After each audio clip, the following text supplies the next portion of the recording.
Well, Francois is a fantastic guy with a name like that. He's a little French bloke, and he runs a company called the Dint Buster, and he actually goes around sucking dints out of people's cars. But some of the other competitors say he's out there touting for business because he's out there rubbing panels. But he races very hard, and he loves this series.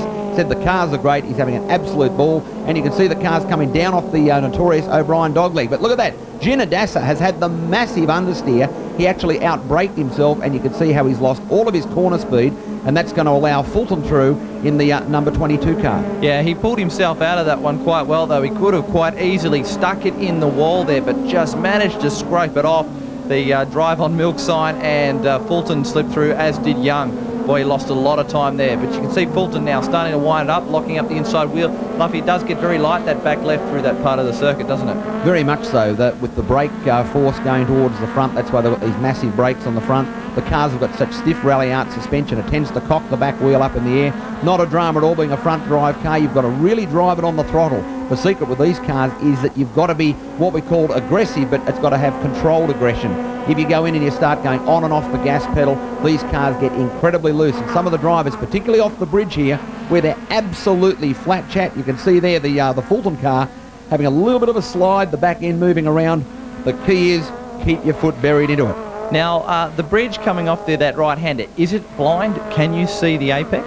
No, it's very difficult. That's why you've got the flag marshals standing up there just in case there's a problem. But a lot of the drivers, speaking of that, that's Borg going out there in the Pioneer sponsored car, doing a little bit of rallycross. But getting back to the bridge, very, very difficult to see the actual turning point.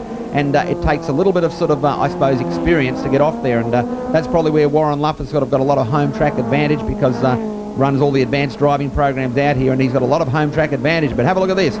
You see Francois Dewey down the outside there in the Dint Buster car. He's got a bit of speed. The Thrifty rent-a-car, sponsored by, well, we say sponsored by Thrifty, but that's Alan Shepherd. And have a look at this. I tell you what, Thrifty rent-a-car. Look at this. Shepherd's having a big go with Ginadassa, and those two guys, they have actually met before by accident, and there's no love lost, let me tell you. Yeah, Shane Brangwyn back there as well. So Alan Shepherd in a world of trouble there, but Ginadassa, how did he save that big slide? We'll get back to this bridge now as we're heading that direction. Explain what a blind corner is, because it doesn't mean that, you know, there's a guy standing there with a white cane. You actually can't see the apex. How does it work? Well, as we come up here, as we'll see, the road drops away and it turns sharp right. You've got the structure of the bridge, and you've actually got to turn the car a lot earlier than what you think. If you leave it till you can see it, you're off in the boondocks. And a lot of the drivers are saying, gee whiz, it's pretty scary because you're coming off there absolutely flat in third gear, grabbing fourth gear. Now have a look at this. Alan Shepherd is going for the outside move, a bit of the switchback.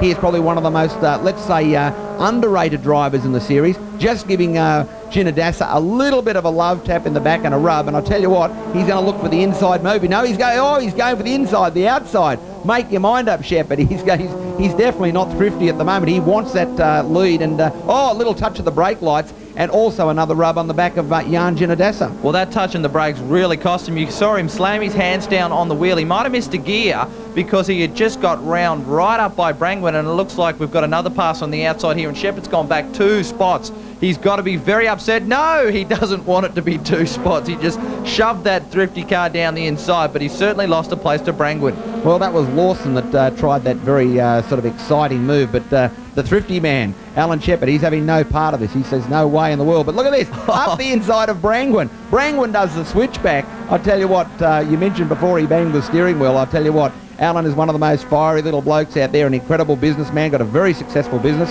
obviously works for Thrifty Rent-A-Car, and he's out there, but he's pushing that blue car exceptionally hard and smoking those Yoki tyres. I love the way they slide off the bridge. They certainly get the tail out as they head off through that right-hander, and Alan Shepherd, he's very fast on the racetrack. Just a slight mistake saw him cost him a fair few places, and he's finding his way back from that. Jan Ginadassa is the next man in his sights. Now, we talk about this Logical Mirage Series as being a one-make series. The drivers don't actually get to touch the setup on these cars, do they? All the cars are handled by Mel Rose and his team. Well, that's right. All the vehicles are housed at Sutherland Mitsubishi. They're all garaged there. All the mechanics over there.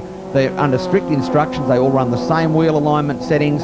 Everything is done, as you said. Mel Rose is the guru over there, and he waves the big wand to make sure that every car is identical. The only thing you can really change is the adjustment of the suspension, which is up to the individual driver, and that's what gives the grip, and you can vary tyre pressures. But apart from that, it's get in, hang on, and have a lot of fun. And speaking of fun, Shane Brangwyn, the man who works by day at Penrith Mitsubishi selling cars, He's come aboard the series, and we speak of Penrith Mitsubishi. There's Warren Luff out there in front, in the front lead at the moment, where he's used to travelling. But Shane Brangwyn has come aboard, and he has been one of the big improvers as well. Well, Warren certainly has been the class act of this series for well, all of this season, and he was the winner of last year's season. Luffy, I mean, you should know. What's the future for this young man?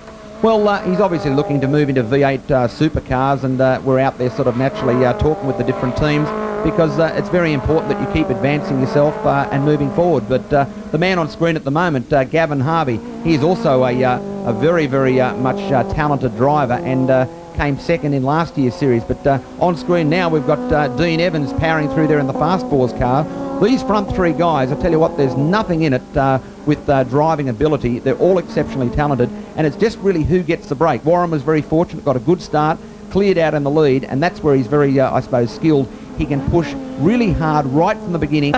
But on screen at the moment, the last lap, there he is, Mean Dean Evans in the Fast Fours magazine-sponsored little Mirage, coming down into what's called Strong Ice Coffee Corner. Harvey in third place. These three have done an exceptional job today, but it looks at this point like that Warren Luff might be going to take out another one. Yeah, the Penrith Mitsubishi takes speed off the roads. Number 50 out in front, as it has been quite often in this championship.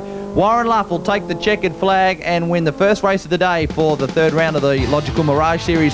Second place to Dean Evans, and third, a great drive to Gavin Harvey. We'll have more from the Mirages in up and coming weeks here on Speed Week.